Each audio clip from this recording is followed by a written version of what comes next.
Hey everybody, welcome into Siren Records Monterey. This is Fresh Catch Friday, and as usual, there's picks of the week. Now the thing is that my pick of the week was gonna be definitely Dinosaur Jr. this week, but our shipment is delayed, and this is just how it's going with record retail these days. Stuff gets held up, it's kind of just the way it is. So we'll talk about them probably next week. And I still found something really cool for you, though, for my pick. And by the way, we're putting stuff away this afternoon, so you probably are going to see Alex and Tyler and Yossi wandering around there behind me. So if they pass by, maybe they'll just give you a little wave anyway. That's what's going on. My pick for you this week is Kaleo, Surface Sounds. This is 2 LPs. It's white vinyl, and it's actually 3 sides and 1 etched side. So you're getting like 3 sides of music. If you don't know Kaleo, they are a band originally from Iceland. And Iceland has actually had a few great exports for us. Like they've, spawned the likes of the Sugar Cubes and Bjork. And Kaleo is, of course, very different to that.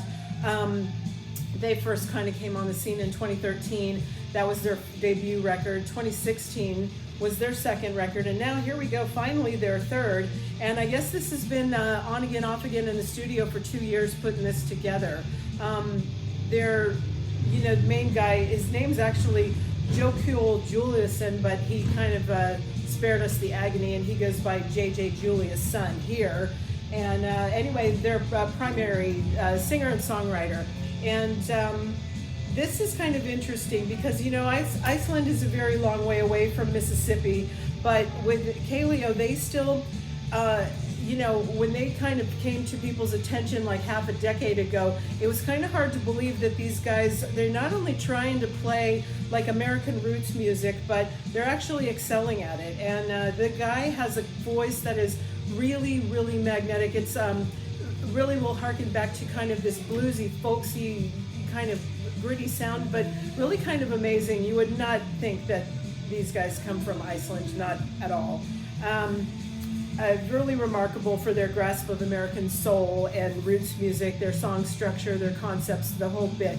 So they did have like one hit from their second record. I think it's called something like Way Down We Go, something like that. You might know them from that because it was kind of a big single for them, but they've kind of been off the grid for a while. And the thing is, if you get into them, you should actually look up their videos too, because it's like something out of National Geographic. It's kind of like they show all these things of like erupting volcanoes and North Atlantic lighthouses, ice flows, all this kind of like real cinematography, really kind of beautiful stuff. But anyway, the thing about these two is, they really have mastered that, where you just can't kind of teach this stuff as bands. They either know it or they don't. They know when they not only know what to play, but what not to play, and when they have a very keen sense of not going overboard, which would be kind of easy to do if, you're from a completely different country and you're trying to really get this authentic American folk roots blues stuff kind of going. But anyway, they do. Anyway, they're in Austin now. They're based in Austin, probably better for them. And this guy's voice, like I said, it's this really interesting combination. It's almost a hybrid of something like Eddie Vedder and Jeff Buckley with like hints of Daryl Hall in it. Really good. Anyway, there's these songs that are going, like there's the single,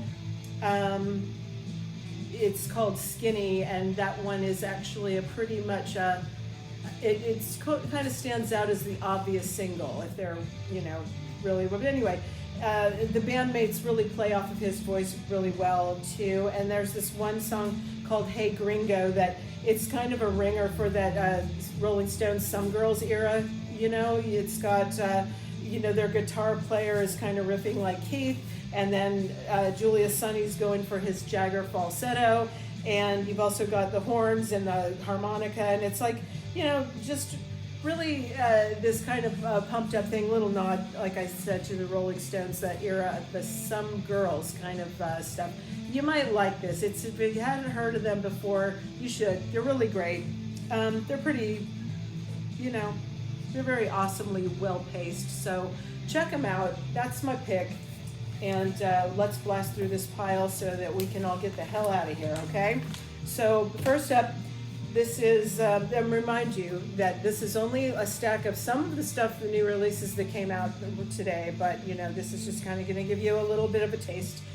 There's other things too, and you can check that out online. But anyway, here we go. The first one, you know, I never know whether to say Alton Gun or Cass always used to say Alton Goon. I don't know. But, and I'm not even sure how to pronounce the title of this. It's Geke or GC. But anyway, it's on our beloved ATO Records. You know, this Alton Gun was inspired by founder Jasper Velhert's deep passion for Turkish folk and psychedelia. So this, the band's second album, this is from 2019, this reissue. They gave them a Grammy nomination and really established them as these, you know, masterful interpreters of Anatolian rock and folk legacy. And it's the voice in the emergent global psych scene. This version is pressed on what they're calling summer sky wave vinyl. So I imagine that's probably pretty good looking vinyl there. But there you go. All right, it includes the download too. All right, next up, this is Ash. This is Moral of the Story, Chapter 1 and 2. This is on Mom and Pop Music. She's Ash, very prolific singer-songwriter, able to build on her momentum that she had in 2020 after her single, Moral of the Story, was featured in the Netflix sequel to All the Boys, P.S. I Still Love You. So anyway, the track features contributions from Grammy Award-winning producer Phineas, and lyrical contribution from Billie Eilish. So since then, this track has accumulated over 100 million streams. That's like 5.4 million per day in less than a month. And it landed on 54 Spotify viral charts and 758,000 Shazams. So you might want to check that out. All right, so this, let me see next. Well, I don't see it here. The Bobby Lee's Skin Suit. Anyway, they're a garage rock band out of Woodstock, New York, and you know, they're produced by underground punk legend John Spencer from the Blues Explosion, and you know, it's very raw. It's you know, sex, sweat, and joyful abandon. So you might want to check them out. It's on clear orange vinyl. The Bobby Lee's Skin Suit, and that is on the Alive Records label. I don't know where it is. It didn't make it into my pile. So. Next up for you, this is Eric Church. This is Soul. This is on EMI Nashville. You might remember that last week Heart was released. This is the companion piece to that. And they both came out of his 28 days of writing music in the mountains of North Carolina. And that's where he recorded and wrote them. The collection of the two of them is Heart from last week. This week is Soul. Okay, next up, this is Peter Frampton Forgets the Words on UME. And that title is because these are all instrumentals. So it's not like he just can't remember anything. It's just that he's giving you these tracks, these covers, all instrumental. This is on the heels of his recently released New York Times best-selling memoir.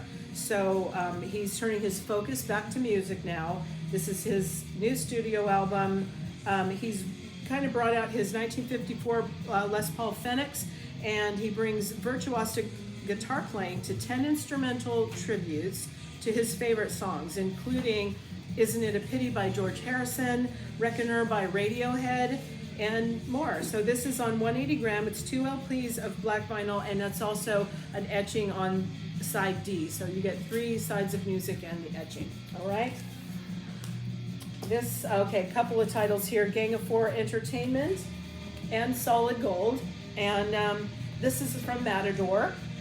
And in addition to the release of their stunning Gang of Four 77 through 81 box set that we featured for you a little while ago, they've reissued the first 2 albums, Entertainment and Solid Gold, individually.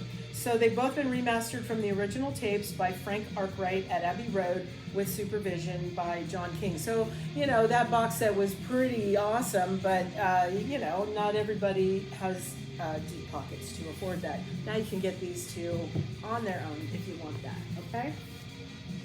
Then the other thing that's actually not in the pile But worth mentioning is Koreatown Oddity is out today. That's Little Dominique's Nosebleed, and it's on Stone's Throw Records. And he's a LA-based rapper producer. The Koreatown Oddity.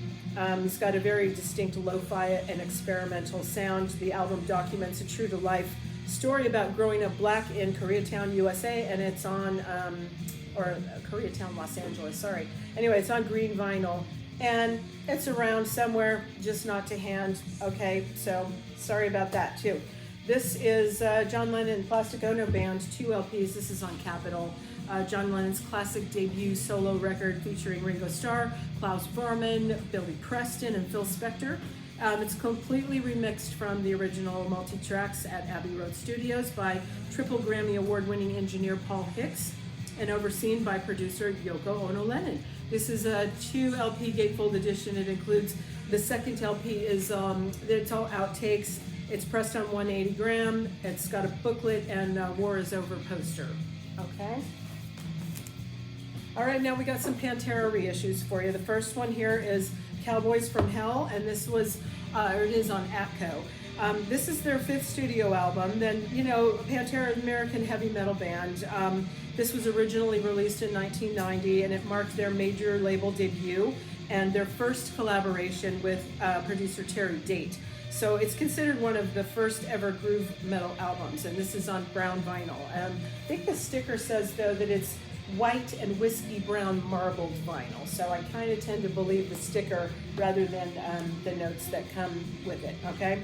So this one here is Reinventing the Steel. I don't have notes about this one. I'm not sure what number it was. This one's on white and Southern Flames yellow marbled vinyl. It's also, these are limited editions too. So there was another one, Far Beyond Driven, that I believe we have sold out of already. That one was their 7th studio album released in 1994. And it was like their fastest selling album, and so I guess that stands to reason why it's already sold out here too. Peaked at number 1 on Billboard 200 and was certified platinum by RIAA. It's on blue vinyl, so it'll be coming back into stock if you're interested in that. Let's see, then we have the great Southern Trendkill. This is their 8th studio record. It was originally released in 1996. It reached number 4 on the Billboard 200 and stayed on the chart for 16 weeks. This is on orange vinyl. What does the sticker say? White and sandblasted orange marbled vinyl. What in the hell is sandblasted orange? I don't know, but that's what they're saying. Okay, then also, the last one here, this is Vulgar Display of Power. And this one is the 6th studio album, released in 1992 originally. And it was their second collaboration with producer Terry Date after having previously worked on him with the Cowboys from Hell record, the major label debut. This is on white and true metal gray marbled vinyl. Again, I don't know what true metal gray is, but okay, there you go. So all those are limited editions on that marbled vinyl, all right? Let's see, next up, you know, we talked about this last week, Queen Nausea, Misunderstood. This is her debut. It's now available for you on cassette if you're interested in that. The vinyl was last week and we talked about that already. Okay, this right here is Reach, and it's The Promise of a Life. This is on Icons Creating Evil Art. And it's the end result of this trio that approached their art with no holds barred. Anything goes in pursuit of the perfect song for them. There is echoes of like Queen intertwined with modern pop of like some bands like Muse. But it's anyway, they really kind of corral this into a very unique, fresh package the way that they've done it. You know, it just, like last week when we were talking about Greta Van Fleet and how they sound so identical to a lot of their influences, this is like a much more of a fresh kind of approach. So kind of cool if you want something different. This is like a, you know, they're a young band and they're just like really nothing to fear. So we kind of like that. All right, this one here is Surf Sly. This is The Rise and Fall of Loverboy. It's on Cherry Tree, Kirstenbaum. it's made up of longtime friends. These guys, Landon Jacobs, Hayden Copeland, and Jason Sweeto. This is their third studio album, and it documents the period of intense transformation for their lead singer and guitarist Landon Jacobs, and a journey from self-destruction and radical self-discovery. But it offers you like a real-time portrait of near catastrophic despair and the gradual reclaiming of purpose and hope. Yay! So this is anyway, it gives you like they're hoping to give you like some profound inspiration of navigating your way out of darkness with courage and clarity. Okay, so that's like a mouthful. That's like a heavy concept here. Interscope, I guess, is like, you know, who's putting this out. Okay. Then next up we've got like Elliott Smith. This is an introduction to Elliott Smith, and this is on the Kill Rock Stars label. So this is a posthumous compilation that was originally released in 2010, and the press release from Kill Rock Stars that came out about it described the aim of the compilation is, as the title suggests, it's intended as an introduction to one of the greatest songwriters of our era that was, you know, had his life cut way too soon. So they're hoping this will enable new generations to learn about his music and provide a pathway for people to delve more deeply into his catalog, which is very satisfying and pretty rich. This includes songs from each of his 7 studio albums on 180 gram with an MP3 download. Okay, then there's also the reissue of Roman Candle. This is also Elliott Smith. This one here is his first solo album, originally released on Portland's OR's Cavity Search Records in 1994. It's remastered for the re-release. It was recorded in late 1993, and Pitchfork described the album style as lo-fi folk. So if you want to see where it all began, there you go, for Elliott Smith. Okay, this one is Sour Widows, Crossing Over. This is on Exploding in Sound Records. They already drew on like sharpness, tenderness, but this is the deliberately spare atmosphere. Crossing Over, it really enhances that. It was recorded remotely. Sorry, my page is stuck. Anyway, so they recorded this remotely while studio plans were on indefinite hold, you know, because of the pandemic, like everybody's been going through. These songs really dial back the volume, and that drove their earlier material, and it delivers themes of self-reflection and painful change and sharpened clarity. The tempos are slow, the instrumentation is soft, and the anxiety and grief really still come through even with that. It's you know, various vocal harmonies, very complex guitar interplay, and understated drumming. That's like, you know, that's the core of their sound. And these 4 songs, it's like an EP here, they just kind of reach a little more deep, and they're very stirring than, you know, the previous stuff that they've put out. So might want to check that out, see what the change is like for them. Okay, this is The Who Sell Out, and this is on Geffen, and this is like the deluxe version of this. It's 2 LPs. It's remastered, featuring the original album plus 12 bonus tracks, rare photos and memorabilia, a psychedelic poster, and track-by-track liner notes. So that's pretty cool. Then we have Yoke Lore, Far Shore. This is If This Is Then Records label. And it's been 5 years since Yoke Lore released his first EP in 2016. And it's to celebrate, they've repressed the record with a lot of special features. Okay, so this is a blue 10-inch vinyl pressing featuring 3 bonus tracks. There's 1 5x7 frameable art piece featuring the original Far Shore EP cover drawing by Adrian Galvin, who is Yoke Lore, and 1 temporary tattoo also featuring artwork by Adrian Galvin.